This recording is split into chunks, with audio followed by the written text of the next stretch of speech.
સુરતના વરાછામાં થયેલ હત્યાનો ભેદ ઉકેલાયો હતો। સુવા બાબતે દેવાશીષ બહેરા અને શ્યામલાલની બબાલ થઈ હતી અને આ બબાલ મારામારીમાં પરિણમી હતી। સુરતના વરાછામાં થયેલ હત્યાનો ભેદ ઉકેલાયો હતો। સુવા બાબતે દેવાશીષ બહેરા અને શ્યામલાલની બબાલ થઈ હતી અને આ બબાલ મારામારીમાં પરિણમી હતી। દેવાશીષ બહેરા અને શ્યામલાલની બબાલ થઈ હતી તે દરમિયાન ઉશ્કેરાઈને શ્યામલાલે દેવાશીષને ચપ્પુના ઘા ઝીકી હત્યા કરી દીધી હતી। ત્યારબાદ શ્યામલાલ હત્યા કરી ફરાર થઈ ગયો હતો।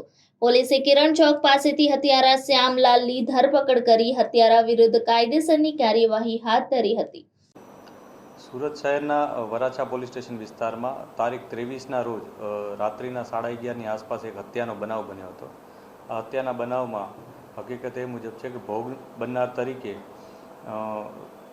દેવાશીષ બહેરા કરીને એક વ્યક્તિ છે કે જે આ વિસ્તારમાં રહેતો હતો અને શકમન તરીકે શ્યામલાલ જયસ્વાલ કરીને એક વ્યક્તિ છે એ અમને શકમન તરીકે મળ્યો હતો।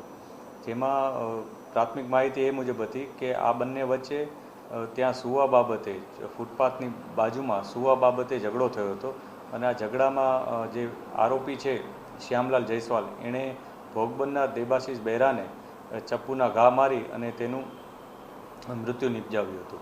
આ સમગ્ર બનાવમાં પોલીસ પાસે શરૂઆતમાં ફક્ત એક નામ જ હતું આરોપી શકમન તરીકે, જેનું નામ શ્યામલાલ હતું। ત્યારબાદ પોલીસે વધુ ઊંડાણપૂર્વક તપાસ કરવા માટે અલગ અલગ ટીમો બનાવી હતી, જેમાં વરાછા પીઆઈ શ્રી ગાબાણી અને સોલંકી આની આગેવાની હેઠળ અલગ અલગ ટીમો બનાવવામાં આવી હતી। એ સાથે જ સુરત શહેર ક્રાઇમ બ્રાન્ચ પણ પીઆઈ શ્રી જાડેજાની આગેવાની હેઠળ આમાં જોડાઈ હતી અને તમામ લોકોએ એક સંયુક્ત ઓપરેશન હાથ ધર્યું હતું।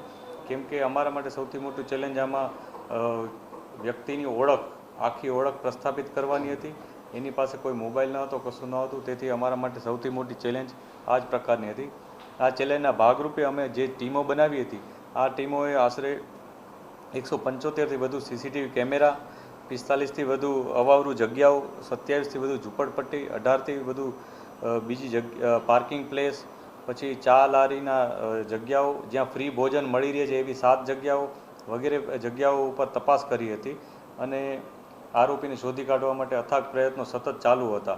આ દરમિયાન અમારા જે ટીમો હતી એમાંથી એક ટીમના સભ્ય એવા કુલદીપભાઈ અને શ્રદ્ધાબેન, આ લોકોએ જે શનિવારી બજાર ભરાય છે ત્યાં જઈને લોકોને વાત કરી હતી કે એક વ્યક્તિ કે જે ચોરીના ગુનામાં આરોપી છે એ રીતના એની ઓળખ આપી અને એનો ફોટો બતાવ્યો હતો અને ફોટો બતાવીને કીધું કે આ વ્યક્તિ ચોરીના ગુનામાં આરોપી તરીકે છે, તો જે પણ માહિતી મળે એ પોલીસને જાણ કરે અને ત્યારબાદ તેઓ ત્યાંથી જતા રહ્યા હતા।